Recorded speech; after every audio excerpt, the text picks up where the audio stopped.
I'm going to ask you a question. Are you ready? One person is. I like it. Desmond Doss. Have you ever heard of him? Unless you're a history buff or a movie buff, most people do not know who Desmond Doss is. Desmond Doss was a scrawny, skinny, unassuming kid from Lynchburg, Virginia, who enlisted in World War II. But there was a catch. Desmond Doss was a practicing Seventh-day Adventist. Now, Desmond Doss, because of his religious beliefs, vowed to never own, carry, or fire a weapon. And so you're sitting there going, how would a guy and why would a guy enlist in the military, the armed forces, to serve the country and never, because of convictions, serve, fire, own a weapon?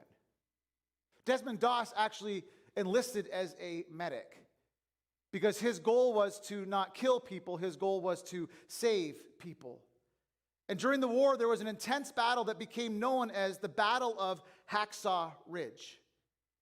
In fact, it was such an infamous battle over a 3-month span on the island of Okinawa that Mel Gibson made a movie called Hacksaw Ridge, and it grossed $180 million in theaters. And it was all based off of the heroic efforts of a guy named Desmond Doss, who before this morning, 98% of us had never heard of him. Now, to make this movie more Hollywood worthy, the truth is Hacksaw Ridge was a steep, jagged cliff where the armed allies were trying to ascend and the Japanese soldiers were on the top picking them off. And Desmond Doss got to the top of the ridge, and one soldier by one soldier, he would crawl on his belly, put a soldier on his back, crawl back to the ridge, tie a rope around them, lower them down to the medics waiting, and then go and do it 75 times. Now, I'm just going to tell you something. That Desmond Doss does not embody what I would call a hero. He does not look like a guy that is a hero. Because many of us have this mindset, this picture of what a hero should look like. He's my hero. I love Dwayne Johnson. Not so much. But some people view her as a hero because they have 300 million plus followers on the Instagrams and the face places. They are just so well known that they've become what our culture calls a hero. When I grew up, this was a hero. Now the heroes look like this, a little bit more advanced, a little bit more sophisticated, but they still are the heroes. But I want to ask maybe a different kind of question. What if, just like Desmond Doss, the real heroes, the actual heroes of our world, are the ones that come out of nowhere? The ones that everybody discounts, the ones that we look over and look past, that don't have millions of followers on social media. They're just everyday, regular folk like you and me, just trying to do what God says. Maybe I'll ask it this way. What if this morning you begin to believe that you are someone's unlikely hero, like a Desmond Doss? I actually believe this is how God works. That he chooses people like you and like me to make a difference in someone's life. To do for them what they couldn't do for themselves.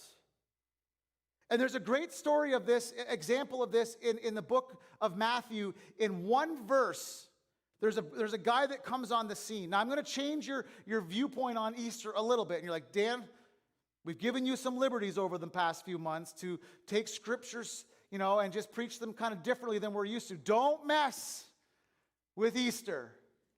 I'm not going to mess with Easter a lot. Jesus is the hero, and I get that. I believe that.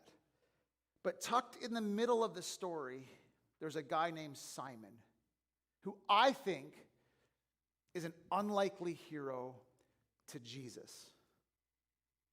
Now you're like, whoa, you're rattling my theology here, Dan. It's about Easter bunnies and jelly beans and Peeps. By the way, if you like Peeps, we're going to have a prayer session after service. whoever invented those should never be allowed to invent again, ever. Excommunicated from the inventing process. They're awful. And this guy named Simon is not like Peter. He's not like Paul. He's not like Moses or Naomi or Ruth or David. Those people are the known heroes of the Bible. If I said to you, Simon the Cyrene, you would say, who? Never heard of him. Simon was from the coastal city of Cyrene. Jerusalem is the epicenter. It's 780 miles from Cyrene to Jerusalem. There ain't no Ubers, no Cessnas and private jets, no 737s. He has to walk back home for Passover. He's from here. This is kind of becoming a new hub of the Jewish culture. There's about 100,000 Jews living in Cyrene when Simon was there. But they still made the annual trek back for Passover. And so you have to understand something. I'm not a very smart person, so I had to use my calculator. But Simon from Cyrene had to walk 780 miles. The average pace was 4 miles an hour. With the terrain, with their shoes, with the climate. And they could average 8 hours a day. So they could get 32 miles in a day if they were hoofing it. And they had to go 780. It took Simon and his sons, Rufus and Alexander, 24 to 25 days to make it back to Jerusalem to celebrate the Passover. Can I just ask a very simple question? What are you willing to walk 780 miles for? I was over here late last night going over this, and I paused at that question and I thought, nothing. I can't think of anything, if I'm being completely honest, that I would walk 780 miles for. And Simon the Cyrene, with his 2 boys, Alexander and Rufus, do it to celebrate a long festival of years past because it meant something to them. What holds value to you? What do you hold dear? So Simon and his lads, they enter the city. They've walked 780 miles. They're exhausted, they're spent, and I wonder if they can see maybe the city, and they're gonna try to get maybe families kind of waiting for them at the city edge. Simon's dogs are barking, if you know what I mean. He's tired, he's exhausted, they're spent. And all of a sudden, along their path, they're stopped along the city road. Because there's a parade going by on a dirty, windy, dusty street. But it's not a parade like we would know a parade. Our parades have candy and marching bands, and Santa at the end. This was a parade of shame. It was a parade of criminals being led through the city streets, out a dirty, dusty road that would wind its way up a half-mile trail to a hill called Golgotha, known as the Skull. But this parade of shame was actually common occurrence. If you lived in first century Rome, under the Roman Empire, you would normally see this as you entered the city of Jerusalem. You would see criminals executed, hanging on a cross. It was like the Roman Empire's statement piece, if you will. Obey us or die. Submit to us or die. Follow our rules or this is your fate. And so you have to picture that Simon the Cyrene, though this is an inconvenience for him to be paused on his way to the celebration, the festival, the party, the laughter, the family, the friends, the rest. It's not out of the normal for him to see this. And so he stops with Alexander and he stops with Rufus, and they're waiting for this parade of shame to go by. And what happens next is very interesting. You see, Romans, before they sent their criminals up the hill, they would beat them. It's called 40 lashes minus 1. And they would take a whip, and on the end of the whip of the tassels, they would weave in bones and metal. And they would whip the criminal, and when they whipped it, it would hit their flesh on their back, and it would stick. And they would rip it out, pulling flesh with it. And they would do that 39 times. And so as Simon is standing there with his kids, they've seen it before, but as a parent, you're trying to protect them. You don't need to see this. Walks a guy, a criminal, in everybody else's mind, carrying a cross on his way to his execution. But there was something different about this man. He wasn't a criminal. This man had actually done nothing wrong. In fact, he had done everything right. He loved people, helped people, served people, saved people, healed people, forgave people, taught people. He led them to hope. He was exactly what everyone needed, and that's exactly why the religious leaders hated him. And it says in Mark chapter 15, this is the only verse that we get. This is the only insight that we get. A certain man from Cyrene, Simon, who was the father of Alexander and Rufus, was passing by on his way from the country. He was heading towards the Passover, towards the festival, towards family. And they forced him to carry the cross. I could just imagine, in my mind, this is how I think, I can imagine Simon standing there. And a soldier comes over and says, pick that up and carry it for him. And I wonder what thoughts and emotions went through his head. Just on the other side of the parade of shame was what he wanted. Was his whole purpose of the 780-mile trek. But he was forced to change his path, to change his plans, to change his direction. And I wonder what went through his head. I wonder if he thought, what will my kids think about me if I lead someone towards their execution? But if I don't do it, will they execute me? Who's going to watch my kids? I wonder what thoughts went through Simon's mind. He probably looked at this guy and said, well, he's a Jew like I am. I can't betray a fellow countryman. And as Jesus laid there in front of Simon, bruised, bloody, beaten, and broken, Simon stepped in and did for Jesus what Jesus couldn't do for himself.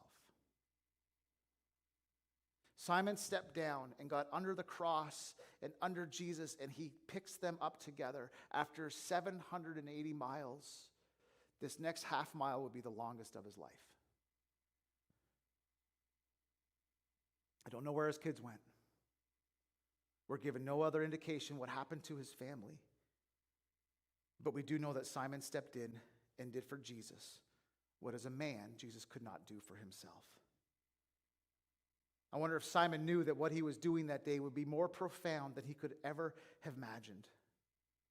That he wasn't just carrying a stranger's cross. He wasn't carrying a hardened criminal's cross.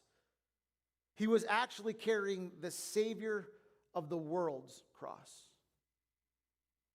Doing for Jesus what Jesus could never do for himself. And as they got up this half-mile trek, I don't know how long it took them, it says this, they came to the place called Golgotha, which means place of the skull. And there they offered Jesus wine to drink, and they mixed it with gall. But after tasting it, Jesus refused to drink it. When they had crucified him, they divided up his clothes by casting lots. And above his head, they placed a written charge against him. This is Jesus, the King of the Jews. From noon until 3, darkness covered the land.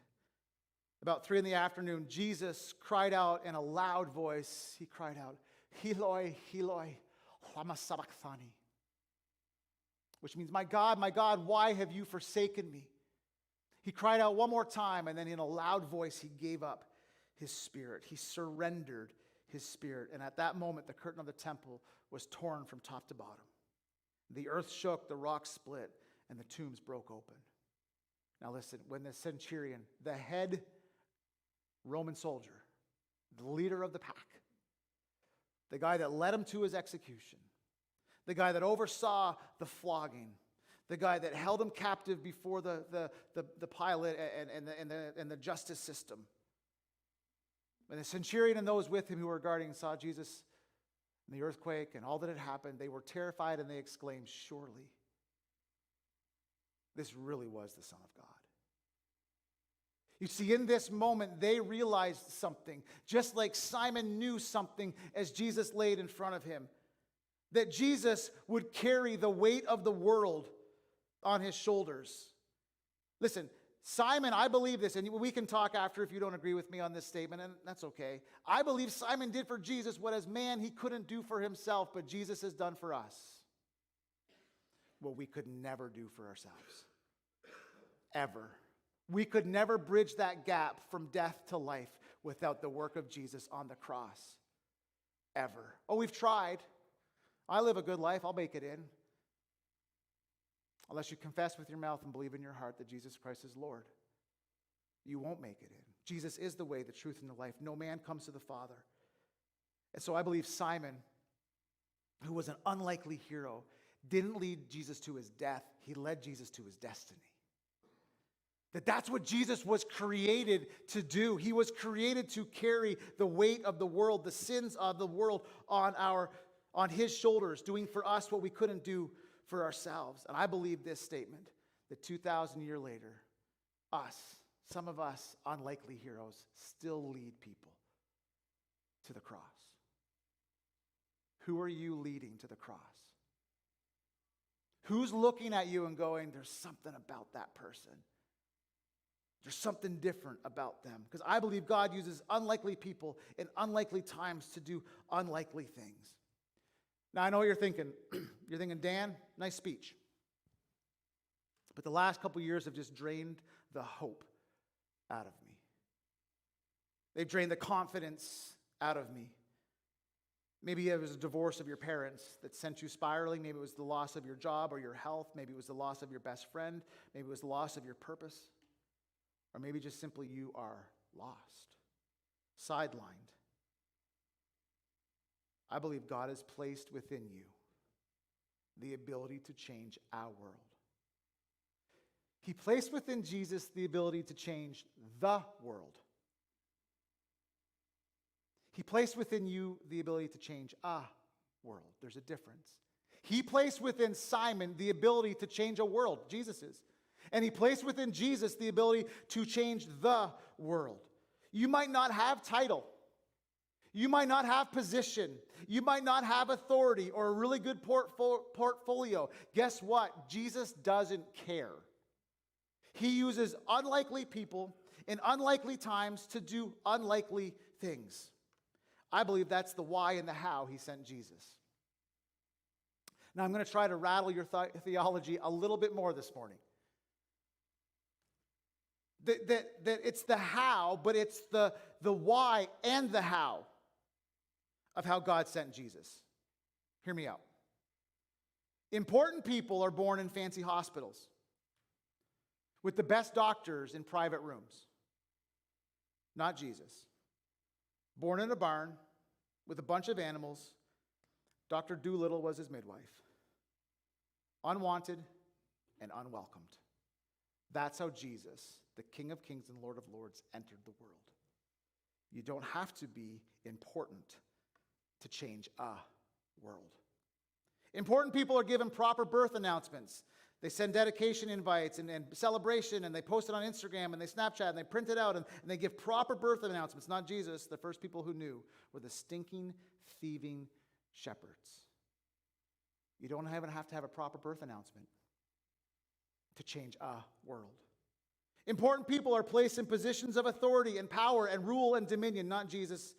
He took on role of servant. In fact, he spent his last night on earth washing the feet of the very two people who would betray him and disown him that night. Can I just tell you, that's not how I'm spending my last night on earth, with two people who are going to sell me out and disown me. It's not how I'm going out. Important people are given the best seats when they arrive at places. Not Jesus. He looked to be the last and the least. Important people are given graves with tombstones, and they're dressed like royalty. Not Jesus. He died and was put in a borrowed tomb. Didn't even have a family tomb. But he knew he'd only need it for 3 days. You see, Jesus, in my opinion, is this ultimate example that God uses unlikely people born in a barn, not to royalty, at unlikely times, some 2,000 years ago, to do unlikely things, take the Savior, the sins of the world upon his shoulders. That's the unreasonable, almost offensive message of Easter. That he defeated the grave, he conquered the grave, defeated hell for you, for me. And so while we get dressed up for Easter, some of you guys look dialed in, some of you guys are in your pajamas watching online at home, and that's fine. There's zero judgment from me on that. Maybe a little bit, but I'm not going to vocalize it. You're comfy. We do our best to look good, and Jesus is saying, yeah, but I've already conquered it. I've already defeated it. I've already overcome it. I've died for the one who gets drunk every night. I've died for the one who struggles with pornography every day. Oh, you don't want to, and you're on this parade of shame every time you look at it. He died for you, laid down his life for you, defeated the grave for you. He died for the one that's addicted to drugs and prescription pills. He died for the prostitute, the bigot, the abuser, and the abused, the conservative Trump lover, and the liberal Biden supporter. He died for both of you. He died for the ones that think they don't deserve it, and he died for the ones that think they do deserve it. He died for the lost, the least, the overlooked, the unlovable, and undesirable. And he died for those of us that feel like we're on a daily parade of shame. We just can't get our act together. He died and defeated the grave for you. That's the message of Easter. That's the hope of Easter. See, he died for unlikely people like you and me, just trying to figure out this mess that we call life. And so if you've fallen asleep, the person beside you sleeping, elbow them because they need to hear this part. They hear nothing else. Jesus longs to love you. He longs to love you. He longs to know you, to love you, to guide you, to shepherd you, to protect you, to give you hope. He just longs to love you. And I wonder if there's some people in here this morning that just don't believe that. Dan, you're talking, and I see your lips moving, and I hear it, but I don't believe it. He couldn't love me. I feel lost. I feel overlooked. I don't understand my purpose. Why am I here? My family would be better off without me. I'm a burden. Nobody notices me. Nobody cares about me. I'm not good at anything. I'm a waste of space. There's no way Jesus loves me enough to leave the comfort of heaven and to die for me. I'm not worthy of that. I'm just overlooked. So I'm going to close with a confession. It's probably not the best way to start a closing, but that's okay. That entire list that I just rattled off to you was me. On repeat in my head for many years. Not worthy, a waste of space, no good. My family would be better off without me. Why am I here? What's my purpose? Many of you know, I've shared it before, that at 3 months of age, I was adopted. My biological parents chose to give me up. My adopted parents, Larry and Carolyn, my mom actually happens to be here today on this Easter Sunday, which is a really cool moment.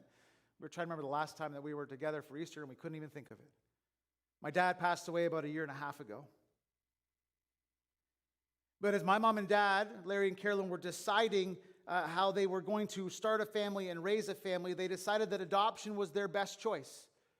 My mom has a disease called polycystic kidneys. If you know anything about polycystic kidneys, they will shut down your kidneys and kill you from the inside out just slowly. Her mom passed away from it. Other family members have passed away from it. So as my parents were planning out their future, their family, they knew childbirth wasn't for them. At the same time, Larry and Carolyn were planning out their future family. About 60 miles down the road, a 17-year-old teenager had made a choice that she was regretting. She had been sexually active with her 15-year-old boyfriend and became pregnant. Not wanting to raise a child while in high school, but not wanting to abort the pregnancy, she decided her best option was to give this child away. So she had her son, she named him Ryan, and she gave him away to be adopted to another family. A gift for someone else, a sacrifice for her. A few days before Christmas in 1979, Larry and Carolyn adopted that little boy named Ryan. They changed his legal name to Daniel. And they brought me home. See, when I was born, I wasn't born into wealth or affluence or prominence. I was born into a single mother home. In fact, I wasn't really even born into a home. I was born and immediately given away. A throwaway, a castaway, on repeat in my mind over and over and over.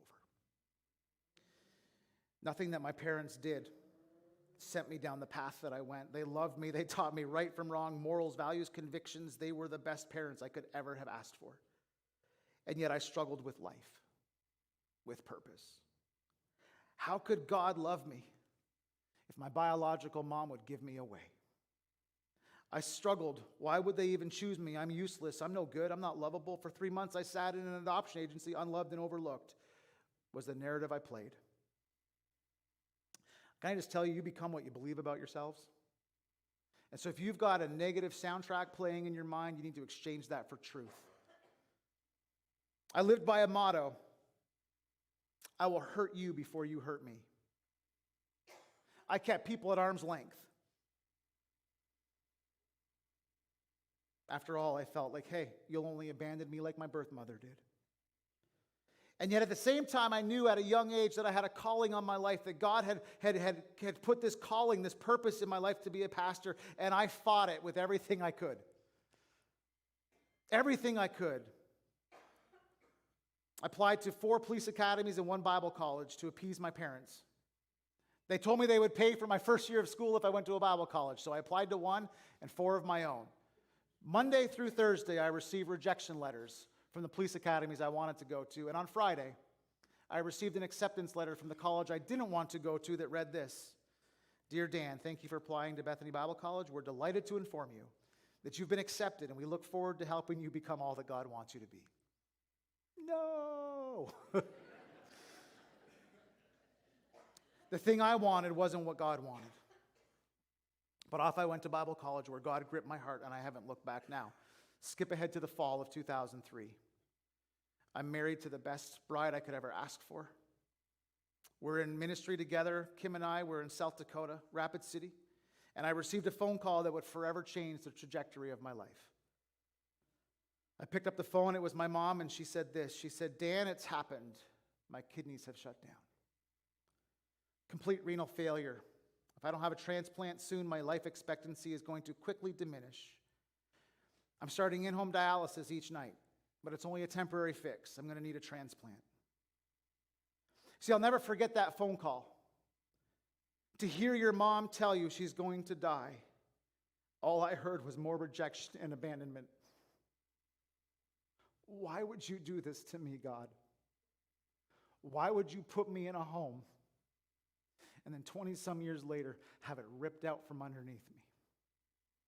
Yet God, in his infinite wisdom, his divine sovereignty, had other plans. Kim and I hung up the phone, made a phone call the next morning to Rapid City Regional Hospital, where we began the lengthy process to see if I might be a compatible match as an adopted son to donate a kidney to an adopted mother. Blood siblings only have a 25% chance of being a perfect match. We weren't blood. There are a number of things that need to be perfect matches in order to be a compatible donor, and one by one they came back. Blood type matches, tissue type matches, kidney function matches, medical history, x-rays, EKGs, positive, positive, positive, match, match, match. And so in early 2004, Kim and I flew up to Ottawa, where God in his divine sovereignty had already prearranged for me to give a kidney to my adopted mom. And this year we'll celebrate 18 years of life for my mom.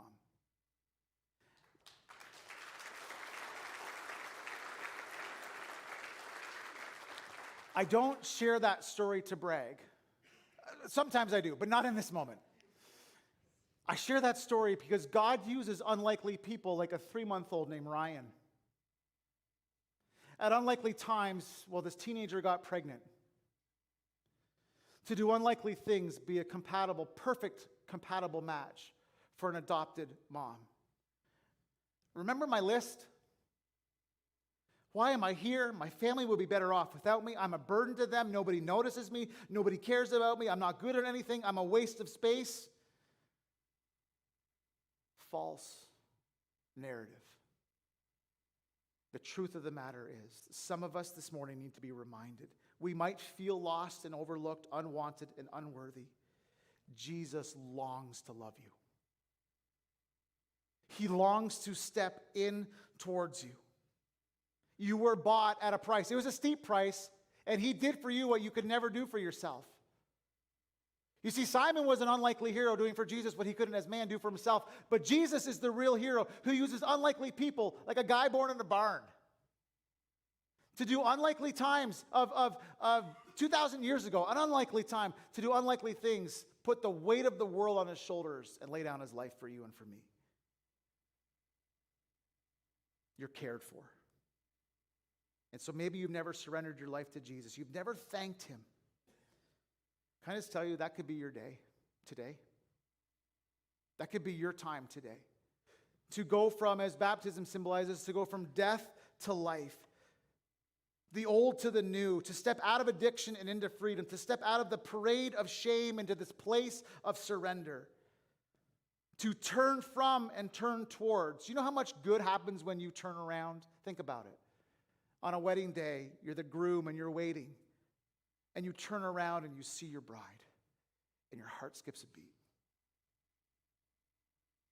In the hospital, when the doctor turns around with that little ball of screaming joy and places it on your lap, your heart skips a beat and you go, am I even ready for this? When you're on a hike and you've crested the mountaintop and you see the valley or the gorge or the mountain or the view, your heart skips a beat. We made it. We've accomplished it. I'm just telling you, something happens in your life when you turn around and turn towards a guy who put the weight of the world on his shoulders for you. If you're off course, turn around. If you're lost, turn around. If you're feeling overlooked, turn around. At that moment, the curtain of the temple was torn from top to bottom, and the earth shook, the rocks split, and the tombs broke open, and the centurion exclaimed in a front row seat, surely he was the Son of God. He really was the Son of God. And so I would be remiss if I didn't give you a chance this morning to respond to what I call the prompting of Jesus. Perhaps you've never surrendered to Jesus, admitted that you've needed him, even you've lost your way. Today can be the day where you turn around. Or maybe you've surrendered your life, but you have lost your way. Maybe you used to come here. This used to be your church. You used to know this. You still do know right from wrong. You just don't do right from wrong. You know Jesus loves you. You try to obey Jesus. You just feel overlooked, lost. I'm going to close with a prayer. And then we're going to have a time, what I call a response moment. We're going to sing one more song together, just a chorus and a verse of a song. And maybe this is your time to get right with Jesus. I'm just going to tell you, you're going to justify why you can't. I don't want to get up in front of people. I don't want to be the one to come to the front. I don't want the people to look at me. I don't want them to judge me. I don't want them to think bad thoughts about me. I get it. I still have those thoughts every time I stand up here. What are they going to think about me? And then I remember Jesus longs to love you. So even if nobody comes forward, I've done what God's asked me to do. But I wonder if there might be somebody who's just never trusted Jesus, the hope, the forgiveness that he offers. And you're on this daily parade of shame and you want to step into forgiveness and you want to step into what we call salvation. This could be your day.